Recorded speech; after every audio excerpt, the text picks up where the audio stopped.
इस वीडियो में हम देखेंगे इकोनॉमिक सर्वे के चैप्टर 3 ग्रामीण विकास एवं पंचायती राज विभाग के एमसीक्यू। क्वेश्चन है कि ग्रामीण विकास एवं पंचायती राज विभाग की स्थापना कब हुई थी। राज्य सरकार द्वारा 1 अप्रैल 1999 को इस विभाग की स्थापना की गई थी। तो आंसर हो जाएगा ऑप्शन नंबर सी। अगला क्वेश्चन है राजस्थान ग्रामीण आजीविका विकास परिषद राजीविका के संदर्भ में कौन सा कथन सही है। ये जो परिषद है इसकी स्थापना अक्टूबर 2010 में हुई थी, ये बात सही है। इसका अध्यक्ष मुख्यमंत्री होता है, ये बात सही है। यह परिषद सोसाइटी पंजीकरण अधिनियम 1958 के तहत पंजीकृत है। इसके अलावा इसका उद्देश्य ग्रामीण निधनों के लिए स्थायी वित्तीय एवं प्रभावी आधार सृजित करना होता है। तो इसका आंसर हो जाएगा सभी सत्य हैं, ऑप्शन नंबर डी। अगला क्वेश्चन है राष्ट्रीय ग्रामीण आर्थिक रूपांतरण परियोजना के संदर्भ में कौन से कथन सही नहीं है। यह राज्य के 9 जिलों के 36 ब्लॉक में संचालित की जा रही है। 19 फरवरी 2019 को शुरू की गई थी। विश्व बैंक द्वारा वित्त पोषित है। इसका उद्देश्य महिलाओं का स्वामित्व और नेतृत्व वाली कृषि या गैर कृषि उद्यमों को बढ़ावा देना है। पहला कथन है कि 19 फरवरी 2019 को शुरू हुई थी, कथन सही है। संपूर्ण राज्य में है, ये बात गलत हो गई क्योंकि ये सिर्फ 9 जिलों में है।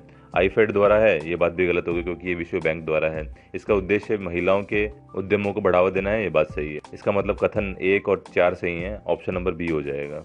अगला है मनरेगा के बारे में। इसके तहत ग्रामीण इलाके में प्रत्येक व्यक्ति को वित्तीय वर्ष के दौरान 100 दिनों का सुनिश्चित रोजगार उपलब्ध कराया जाता है। राजस्थान बजट में इसे अब 125 दिन कर दिया गया है। तो पहला कथन गलत है। दूसरा है कि लाभान्वितों में कम से कम 1/3 महिलाएं होंगी, ये बात सत्य है। अगर 10 दिनों की अवधि में रोजगार उपलब्ध नहीं हो पाता है तो बेरोजगारी भत्ता दिया जाएगा, ये बात गलत है क्योंकि इसकी अवधि है 15 दिवस। 15 दिवस में रोजगार उपलब्ध नहीं होता है तब बेरोजगारी भत्ता दिया जाता है। इसके अलावा गांव से 5 किलोमीटर की परिधि में ही कार्य उपलब्ध करवाया जाएगा और अधिक होता है तो 10% का अतिरिक्त मजदूरी भत्ता भी दिया जाता है। तो कौन सा कथन सही चूज करना था, ऑप्शन नंबर बी हो जाएगा, केवल दूसरा सत्य है।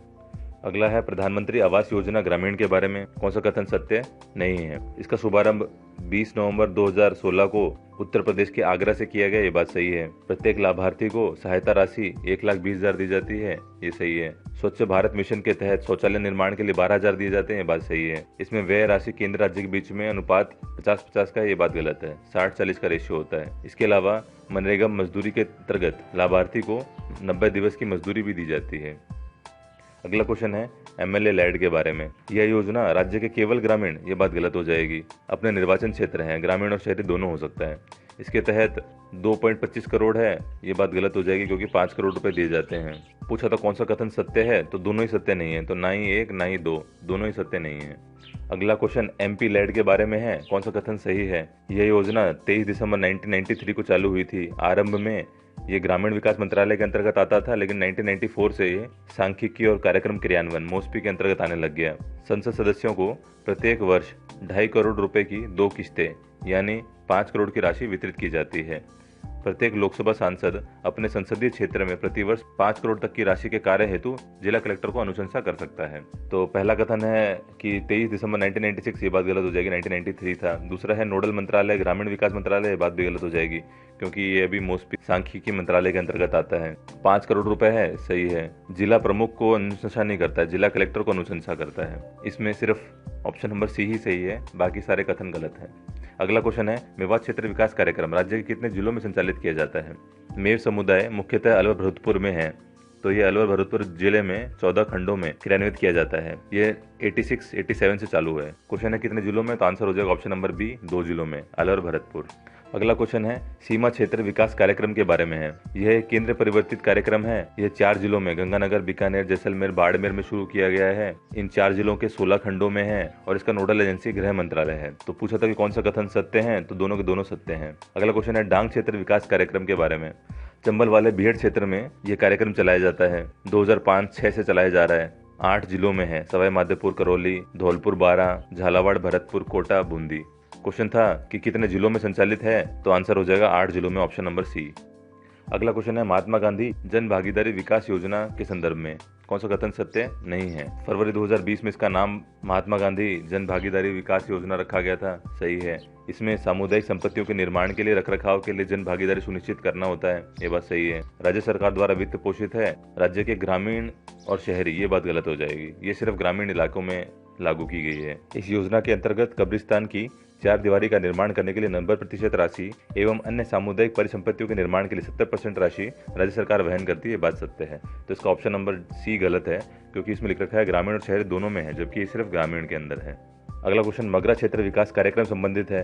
2005 में शुरू किया गया, सही बात है। 5 जिलों में चल रहा है, सही है। अजमेर, भीलवाड़ा, पाली, चित्तौड़, राजसमंद के अंदर। इसका उद्देश्य मगरा क्षेत्र के निवासियों के लिए आर्थिक सामाजिक स्तर में सुधार करना है, ये बात भी सही है। ऑप्शन नंबर डी सही हो जाएगा, तीनों ऑप्शन सही हैं। अगला क्वेश्चन है मुख्यमंत्री जिला नवाचार निधि के संदर्भ में कौन सा कथन सत्य नहीं है। यह 19-20 के बजट में घोषित की गई थी, सही है। जिला कलेक्टर द्वारा स्थानीय आवश्यकताओं के अनुसार नवाचारों को शामिल करते हुए जन उपयोगी परिसंपत्तियों के सृजन से संबंधित कार्य स्वीकृत कर रोजगार के अवसर सृजित किए जाते हैं, बात सही है। प्रत्येक जिले को 5-5 करोड़ रुपए दिए जाते हैं, ये बात गलत है। 1-1 करोड़ रुपए दिए जाते हैं। ऑप्शन नंबर डी है ग्रामीण विकास विभाग राज्य स्तर पर इसका नोडल विभाग है, बात सही है। अगला क्वेश्चन है राज्य की बंजर भूमि और चारागाहों को विकसित करने के उद्देश्य से बंजर भूमि एवं चारागाह विकास बोर्ड को कब पुनर्गठित किया गया था। इसका आंसर हो जाएगा ऑप्शन नंबर डी, 22 दिसंबर 2016 को इस बोर्ड को पुनर्गठित किया गया था। अगला क्वेश्चन जैव ईंधन मिशन के बारे में है। 4 सितंबर 2005 को मिशन का गठन किया गया था। 2007 के अंदर नीति आई थी एवं बायोफ्यूल प्राधिकरण का गठन किया गया था। 12 जिलों के अंदर तो रतनजोत और 8 पूर्वी जिलों के अंदर करंज का पौधारोपण किया जाता है। राजस्थान के मैप में नीचे की तरफ जो 12 जिले होंगे उसमें तो रतनजोत होगा और पूर्वी जो 8 जिले होंगे उसमें करंज का पौधारोपण किया जाता है इस मिशन के अंतर्गत। क्वेश्चन कह रहा है कि मुख्यमंत्री की अध्यक्षता में 4 सितंबर 2005 को जैव ईंधन मिशन का गठन किया गया, ये बात सही है। 2007 में प्राधिकरण का गठन किया, ये बात भी सही है। तो ऑप्शन नंबर सी हो जाएगा इसका आंसर। अगला क्वेश्चन है मुख्यमंत्री आदर्श ग्राम पंचायत योजना कब शुरू की गई। 2016 में शुरू की गई। प्रथम चरण के अंदर 196 ग्राम पंचायत को चयन किया गया था। द्वितीय चरण में 97 ग्राम पंचायतों का चयन किया गया। क्वेश्चन था कि कब शुरू की गई, आंसर हो जाएगा 2016 में, option number B. Smart village योजना के बारे में है। 2017-18 से चालू है। 3000 से अधिक आबादी वाले 3275 गाँवों को चूज किया गया है। क्वेश्चन है कि कितने गाँव का चयन हुआ, तो ऑप्शन नंबर डी सही हो जाएगा, 3275। अगला क्वेश्चन है महात्मा गांधी आदर्श ग्राम योजना के संदर्भ में कौन सा कथन सही है। तो शुरुआत 27 नवंबर 2019 को हुई थी, ये बात सही है।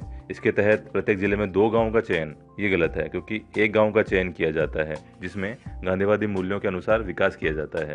इस योजना की मुख्य गतिविधियों में जनसंख्या नियंत्रण के लिए परिवार कल्याण कार्यक्रम, गर्भवती एवं स्तनपान कराने वाली महिलाओं के पोषण, स्वास्थ्य के लिए राष्ट्रीय कार्यक्रमों में सहयोग, बच्चों की स्वास्थ्य की जांच, टीकाकरण, नशा मुक्त समाज की स्थापना, कौशल प्रशिक्षण कार्यक्रमों का आयोजन किया जाता है।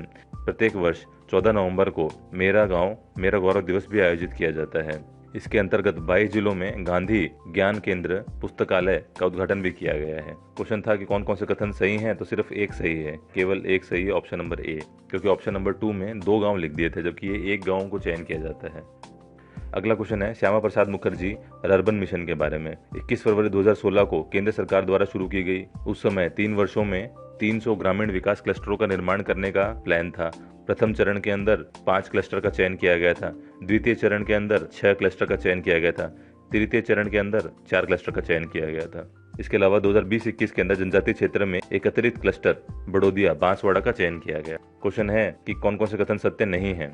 तो 21 फरवरी 2016 को किया गया, तो ये बात सही है। दूसरा है 500 ग्रामीण क्लस्टरों का विकास करना, ये बात गलत है, 300 का करना है। राजस्थान के 16 क्लस्टर का चयन किया गया है, ये बात सही है। तो कौन कौन से कथन सही नहीं है, केवल 2 सही नहीं है, ऑप्शन नंबर डी। अगला क्वेश्चन वित्त आयोग के बारे में है। छठे वित्त आयोग की अवधि 2020-21 से 2024-25 तक है। जितना भी शुद्ध कर आएगा उसका 6% हिस्सा स्थानीय स्वशासन के लिए देना है। उसमें से भी 75 वाला पंचायती राज संस्थान को गांव में देना है और 24% वाला नगर शहरों को देना है। जो ये 75 पंचायती राज को देना है उसमें भी 3 डिवीजन है। 75% हिस्सा तो ग्राम पंचायत में, 20% हिस्सा पंचायत समिति को और 5% जिला परिषद को। 75, 20 और 5 का रेशियो है। एक बार रिपीट कर लेते हैं। राज्य के स्वयं के शुद्ध कर राजस्व के 6.75 हिस्से को स्थानीय स्वशासन के लिए देना है। स्थानीय स्वशासन में 24.90% तो नगरीय स्थानीय निकायों के लिए और जो 75% के आसपास है वो पंचायती राज को देना है। इस 75 को 3 लेवल में 75, 20 और 5 के रेशियो में बांटना है, ग्राम पंचायत, पंचायत समिति और जिला परिषद के लिए। क्वेश्चन पूछ रहा है गांव और शहरों वाला अनुपात 70-30 है, ये बात गलत हो गई। शुद्ध का राजस्व 6.75 हिस्सा देना है, ये बात सही है। तो क्वेश्चन पूछ रहा था कि कौन सा कथन सही है, तो केवल 2 सही है। अगला क्वेश्चन वित्त आयोग के बारे में है। पहले वित्त आयोग का गठन 1994 में हुआ था, कृष्ण कुमार गोयल अध्यक्ष थे। दूसरा वाला 99 में हुआ था, हरिलाल देवपुरा थे अध्यक्ष। 5वां और 6ठा ज्योतिकिरण और प्रद्युमन सिंह हैं, तो ऑप्शन नंबर बी गलत है। माणिक चंद्र सुराना की जगह हीरालाल देवपुरा होना चाहिए। पंचायती राज संस्थाओं में राशि का वितरण का अनुपात क्या है? जिला परिषद, पंचायत समिति और ग्राम पंचायत में 5, 20 और 75 के रेशियो में रहेगा। अगला क्वेश्चन है, ग्राम पंचायत विकास योजना के संदर्भ में कौन सा कथन सत्य है? वर्ष 2015 में शुरू हुई, उस टाइम में राज्य की विशिष्ट मार्गदर्शिका आपणीय योजना आपणो विकास केंद्रीय मॉडल के दिशा निर्देशों के अनुरूप तैयार की गई थी। इसके बाद भारत सरकार द्वारा 2021-22 में विकेंद्रीकृत सहभागी ग्राम पंचायत विकास योजना तैयार करने के लिए सभी राज्यों में जन योजना अभियान सबकी योजना सबका विकास चलाया गया था। तो क्वेश्चन पूछ रहा था कि कौन सा कथन सत्य है? तो 2015 में शुरुआत हुई, ये बात भी सही है, और सबकी योजना सबका विकास अभियान चलाया गया था, ये बात भी सही है। ऑप्शन नंबर सी हो जाएगा।